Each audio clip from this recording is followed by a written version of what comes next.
ಆಚಿ ಮಸಾಲ. ಎಂತ ಅಡಿಗೆಯ ರುಚಿಯಾಗೋ ರಹಸ್ಯವು 20 ರೂಪಾಯಿ. 75 ವರ್ಷದ ಹಳೆಯದಾದ ಕಾಲುವೆಗಳಿಗೆ ಸಿಗತ್ತಾ ದುರಸ್ತಿ ಭಾಗ್ಯ? ಪದೇ ಪದೇ ಒಡೆದು ಹೋಗುವ ಕಾಲುವೆಯಿಂದ ರೈತರಿಗೆ ಸಮಸ್ಯೆ. ಎಡದಂಡೆಯ ಕಾಲುವೆ ನಿರ್ಮಾಣಕ್ಕೆ ಸರ್ಕಾರ ಮುಂದಾಗಿದೆ. ನೋಡಿ ಸೇತುವೆ ಪರಿಸ್ಥಿತಿ ಹೇಗಿದೆ ಅಂತ. 75 ವರ್ಷ ಹಳೆಯದಾದ ಕಾಲುವೆಗಳಿಗೆ ದುರಸ್ತಿಯ ಭಾಗ್ಯ ಸಿಗುತ್ತಾ ಅಂತ ನಿರೀಕ್ಷೆಯಿಂದ ಕಾಯುವಂಥ ಪರಿಸ್ಥಿತಿ. ತುಂಗಭದ್ರಾ ಜಲಾಶಯದ ಪ್ರಮುಖ ಎಡದಂಡೆಯ ಕಾಲುವೆ ಯೋಜನೆಯ ಸಂಪೂರ್ಣ ದುರಸ್ತಿಗೆ ಸರ್ಕಾರ ಚಿಂತನೆಯನ್ನು ನಡೆಸಿದೆ.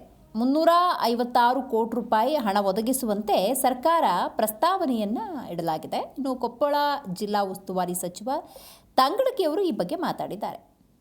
ಎರಡನೇ ಬೆಳೆ ಆದ ಮೇಲೆ ಬೇಸಿಗೆಯಲ್ಲಿ ಕಾಲುವೆ ನಿರ್ಮಾಣಕ್ಕೆ ಚಿಂತನೆಯನ್ನು ನಡೆಸಲಾಗಿದೆ. ಲಕ್ಷಾಂತರ ರೈತರ ಜೀವನಕ್ಕೆ ಆಸರೆಯಾಗಿದೆ ಎಡದಂಡೆಯ ಈ ಕಾಲುವೆ. ಹಾಗಾಗಿ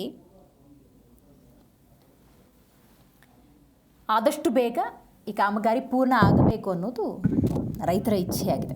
75 ವರ್ಷ ಹಳೆಯದಾದಂಥ ಕಾಲುವೆಗಳಿಗೆ ದುರಸ್ತಿ ಭಾಗ್ಯ ಈಗಲಾದರೂ ಸಿಗಲಿ ಅಂತ ಹೇಳಿ ಆ ಭಾಗದ ರೈತರು ಸ್ಥಳೀಯರು ಕೇಳ್ಕೊಳ್ತಾ ಇದ್ದಾರೆ.